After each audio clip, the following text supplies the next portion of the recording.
Omar and I are actually lawyers by profession, about 20 years. 21 years. 21 years. So I basically do a lot of litigation. I started that.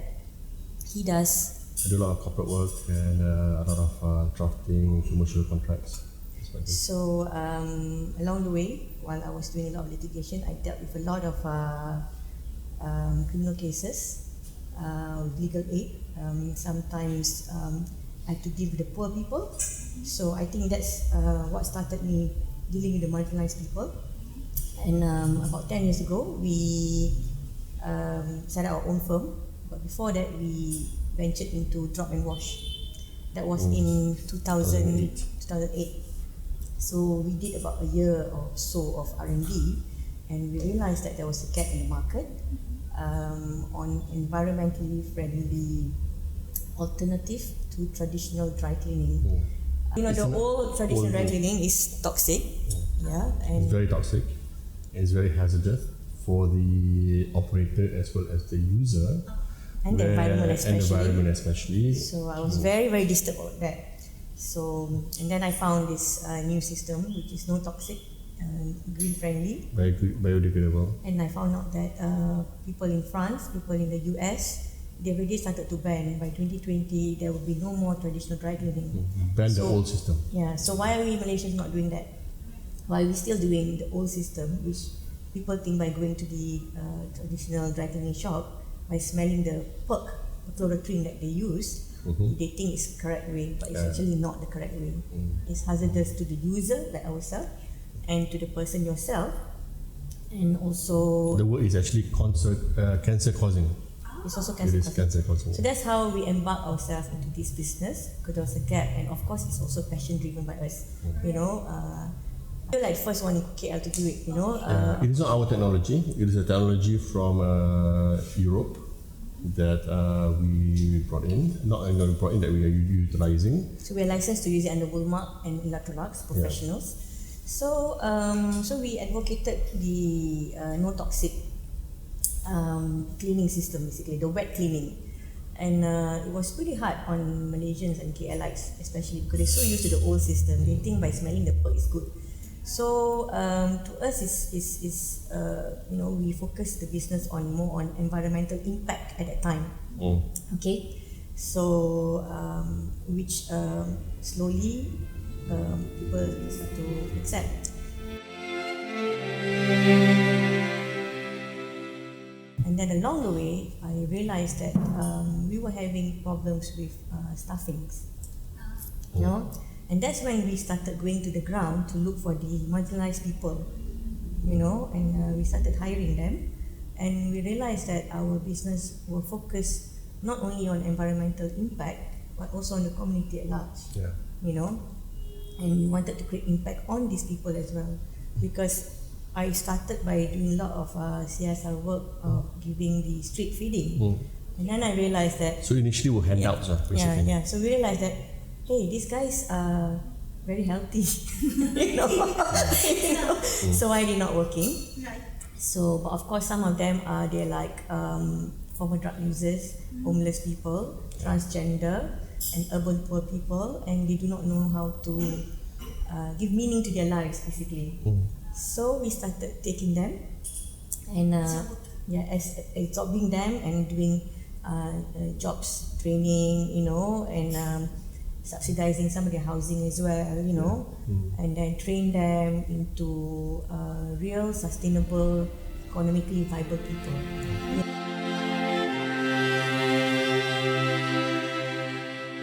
We have hired like almost, I would say, 50 to 100 people, you know. But you have to be patient. As an employer, you have to be patient. Yeah. You know, they come from a background where they don't have anything. So when they work, they literally do not have any money. So if you have employers who are not patient, for example, employers that will pay salary end of the month, right? They will not be able to sustain that for a long period of time to wait for their salary. Yes. So what you have to do is that you have to initiate or start your own program where you actually give pocket monies to them daily, so that you know they will come daily and then that they have money. Yes. Well, you have to because Yes. they need to come We to will work. tell them to cut their hair and everything, clean that up, make sure they bathe everything properly, and give them new uniforms so that some of them they come, they got no clothes. You can no be money, you no might be clothes. surprised. These are our real locals. These are low locals. Yeah, so we it started could be, with that. That was about couple of 5 years ago, or even before that, maybe. It could be as low as 10 ringgit a day. That would change their life. No, we gave them 20 ringgit a day. We started with 15, and then I realized that They have to eat, they have to travel to work. Initially, I must say that I was a bit disappointed with Malaysians treating the locals working in a laundry. They do not even know they don't they're know going that. around. We never tell people never tell that, people unless they're transgender, it's pretty obvious, So initially they were a bit discriminatory because they were like, you actually want to work in a laundry? This is actually foreign worker based kind of job, So but we tell them to just not to entertain all this, but you will see their progress and how they transform their lives and clean up, and then eventually some of them stay, some of them leave. We still have a lot of quite a bit of pieces of B40. We take disabled, for instance. Sometimes the disabled, they're even more able than the disabled people. They are much more disciplined and all that. So I suppose you just need to give them a lot of motivation, but don't baby them. Don't baby them. And They don't need that. They don't want that, in fact. So and once they have a cycle of a routine, if they want to stay, they are most welcome. If they want to go ahead and find something better, we let them go. But at least they already come up with a certain degree of skills and a knowledge, cycle, and break the gap, not going back to the streets. And we have got like certain transgender NGOs who has come up to us and say that, hey, look, what you've done is that you've created impact to these lives because they have stopped working in the streets. So that's good. You have saved one life, So we never thought of it that way, To us, it's just about they are able-bodied people. They should come out and be more productive, And we are here to assist and motivate them and be sustainable at the same time. So along the years, our business has evolved from environmental impact into community impact at the same time. So, and of course, to us, you can have the passion to do it, but you must be profitable at the same time. Then you can have purpose in running a business. By helping others. You can't help others if you're not capable yourself. So you have to be innovative in such a way, for your business to be sustainable and profitable, for you to conduct all this. So along the way, we actually also serve the refugees. At one time, we did, work with some doctors, some NGOs, Bantu Malaysians and whatnot, and created mobile clinics. Because while we were doing stick feeding, we realized that, hey, the kids are like not well. all year round having a flu. Having flu fever. And then we found out that these are street kids, Malaysians. It was very quite heartwarming to see them that way, And they can't even have access to go to general hospital that pays only RM1. So together with some friends, we organised the first mobile clinic in Chowkit. We got 60 kids in, so we sponsored food and everything, and we got some friends to sponsor all the together with us the medication, and we got our customers to give away toys, and we repack them, clean them back, and pack them and give away to all the kids. So that started our CSR project. But to me, it's also about while we give the mobile clinic to the kids, we get the parents to come out and work at the same time. So that's how we evolve eventually into social business, and it's a cycle basically,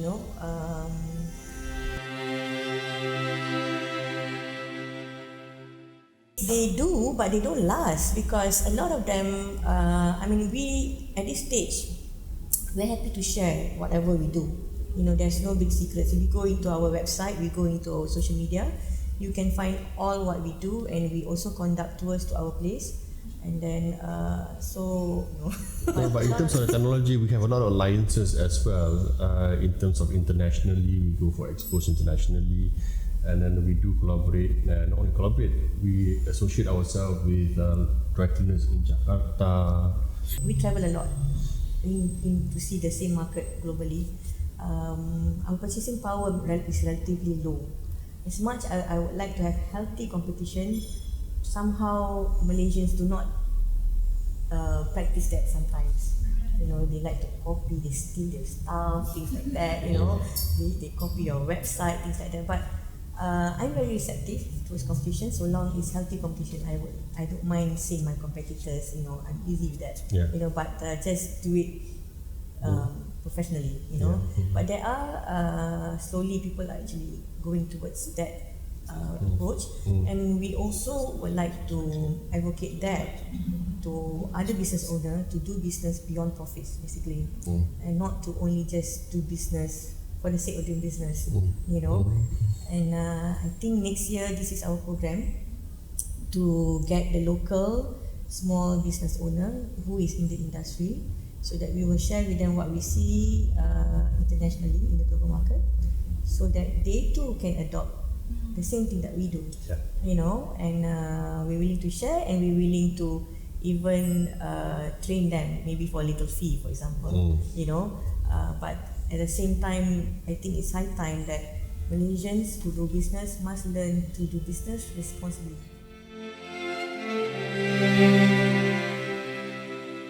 Social business in Malaysia, initially there was a big hype, I think about a couple of years ago, and then now the hype is getting bigger. More and more people has gone into it, but there's a lot of mismatch, because a lot of people think that they are NGOs, social business are NGOs, where NGOs are more concerned about, I mean, they derive their income on grants or donations, whereas social business, social enterprise do not do that.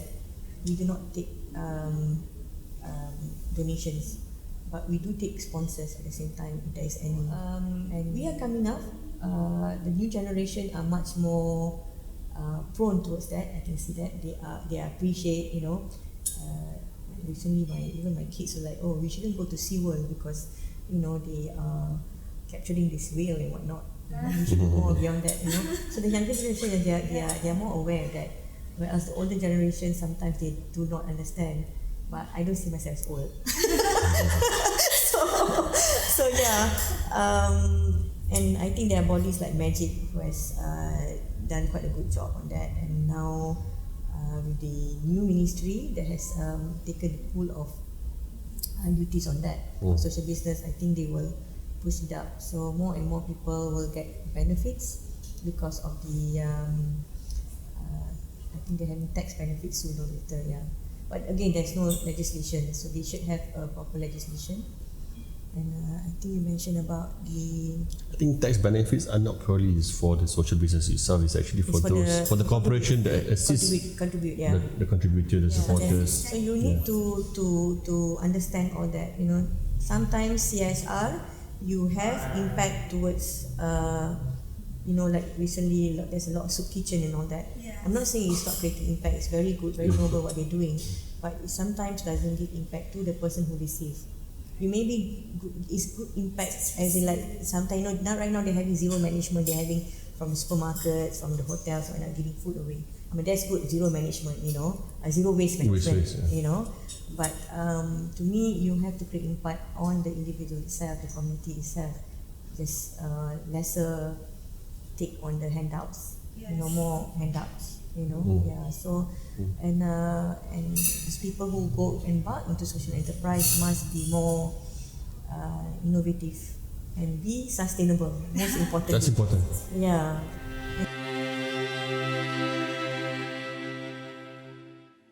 Nowadays, you can see a lot of trends where husbands and wives do business together. Yeah. We have a lot of friends, husbands and wives do business together, and they do it very well. One, because I think they are fully committed to each other. Once you are fully committed to each other, that's the first thing you have to do. I think it's also important to separate your strength and your weakness. I mean, I know my strength, he knows his strength. So I won't interfere whatever he knows best, and he will not interfere as well if I think this is what I know better. You know? So we have a separation of powers and duties basically. You know.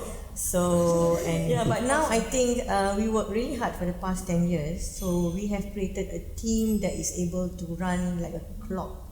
So, but it doesn't mean that we have to let go that delegation of power. There's a lot of mistake that people do by they think that running a business is just self-running. No, it's not. Self-running. It's not never self-running. self-running. You must know what's going on. You must be the decision maker, and certain things he handles, certain things I handle.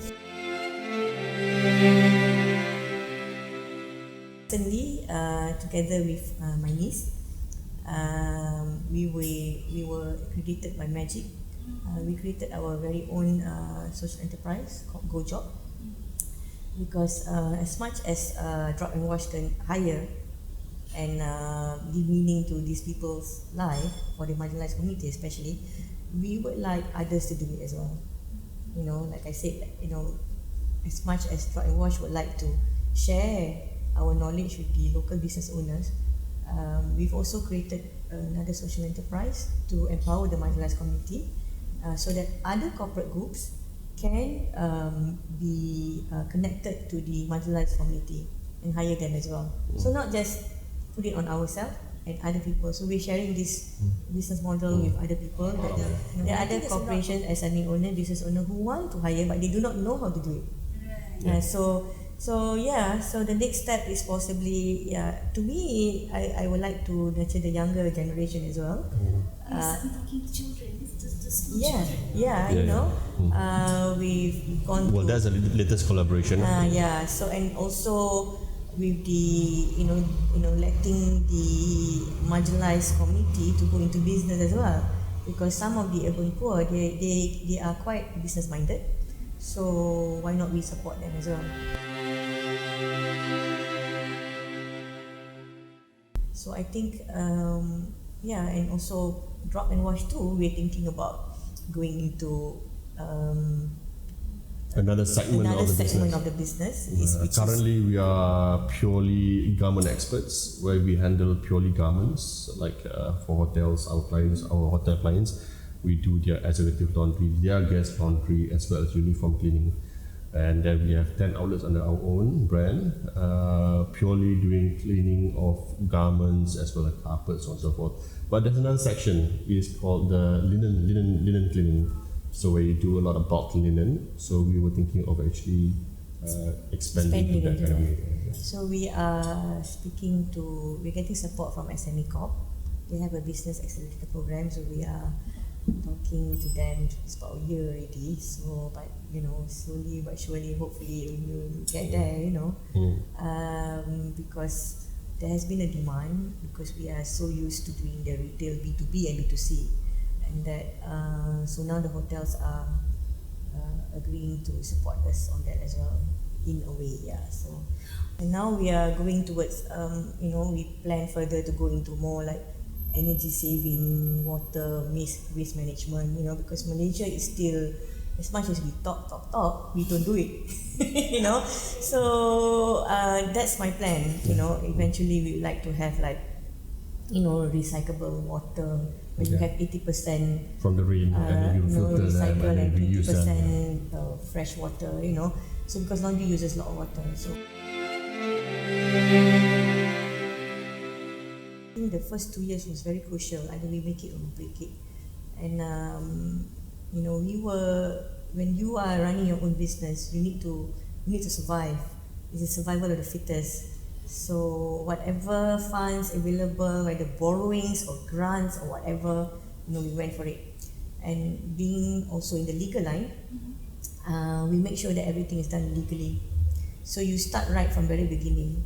So you do not have any disputes, commercial disputes or anything. So you maintain the relationship with your suppliers, your connectors and links, networks, all your tribes basically. So it's very important that you have that. I think the newcomers must be also aware that it's not about branding that is most important. It's about substance, and I think a lot of them fail on that. While they learn and shout about the best brand, but really it's really empty inside, and that's within 1 or 2 years they don't even make it, they just fall. So one can show a very nice cafe, but the food and the behind the operation is horrible. Up to mark, Nobody will come back. Same with laundry. If you have a customer that you damage and you lose the item, they go away. They don't come back, and they see your staff is bad service, not trained. And not trained, they will not come back. So it's very important that your substance and your operation is very watertight. Yeah. It's like passion driven, but along the way we learn the process. Yeah. Actually. No, we send a lot of our clothes for dry cleaning, so we need to cut the cost immediately. Yeah, but being a professional, it doesn't mean that we just dive into the ocean and just swim. No, we had to learn how to swim. We had to learn how to float. So we learned. I personally went to Hong Kong to go to the International Fabric Institute to learn about fabric knowledge.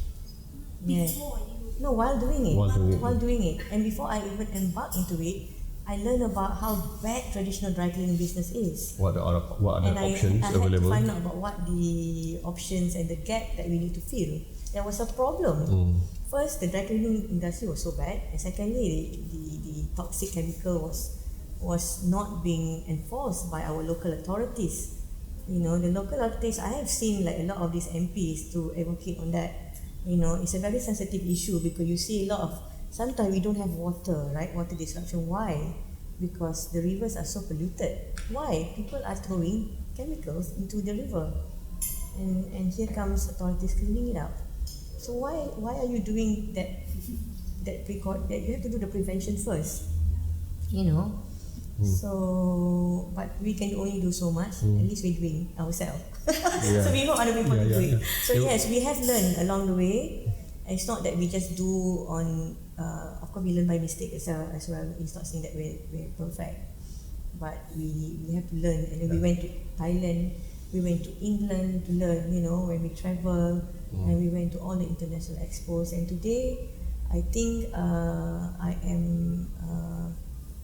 we have been appointed by the CNET group, which is a pool of associations, suppliers, big commercial professional textile care owners. It's like a committee, international committee for all those. So we 2 years ago we were nominated by Singapore Electrolux and Sweden Electrolux. not Malaysia. No, not Malaysia. You were yeah, but of course they are regional. And the same region, Yeah. So we were nominated to go to Tax Care. They have a global best practice awards where they chose 100 brand owners in the professional textile care market, in industrial and retail. So we were under retail. So we got it to final, and we were listed for the top 25. And then at the final, out of 35 countries, yeah, out of 35 countries. So and then we were an underdog. We don't know any single people, and those people who nominated us they were not even there. They were like bigger bosses there, So we went there and then we pitched, but before that they did a lot of due diligence on us to see how our process flows are, whether we meet the international standards, sustainability and all that. It's not about making money. It's about how your business is sustainable, innovative, and on the overall issue, So at that time, we pitched, we got number 9, and number 9 in the overall, and number 7 as sustainable, and we're the only Asian, Congratulations. Yes. And recently we came back to Milan. Every 2 days they have the Global Best Practice Awards. We got the CSR award for empowering the marginalised community through our so-called advanced human resource management by hiring the urban poor, transgender, refugees and whatnot. So, but to me, we were grateful with that honor, but there are others who are much more deserving. We will learn, we were there to learn from others as well, you know, and it was a very big eye-opener for us. And we didn't realize that what we did in that PTC, we call it Professional Textile Care PTC market, had an impact on the international community. So after the award was given, we were like, people coming up to us, hey, what you did was really great, you know, and how can we learn from you, you know? So we were happy to share, you know. And then, in fact, there were some people from the UK has actually contacted me. Again, they were having problems with locals. We do not want to work sometimes. So I said, why don't you go through the NGOs and start sourcing them and, you know, and then train them, you know, using the same business model and whatnot. And the best part is that in the UK and other countries, they have benefits and the legislation on social business, whereas Malaysia do not have. So this is my next step. I would like to advocate on the social business legislation, but I'm also happy to know that our recent budget, they will actually acknowledge. We can share more later on that. You know, yeah. So basically, it's a start. It's a good start. Yeah. So, but like back to your question, yeah, we learned along the way. We went all over, and then we expanded on whatever we learned. And we're still learning. Okay, I think that's all the time we have. All right. Thank you very much. Thank you, Yasmin. Thank you, so much, Sharpened. Yasmin. All the best. Yeah. Thank you. God. Just hold on. Because I stop this first. I take out your mic, sorry, yeah. Okay, Pak Peter, boleh ke?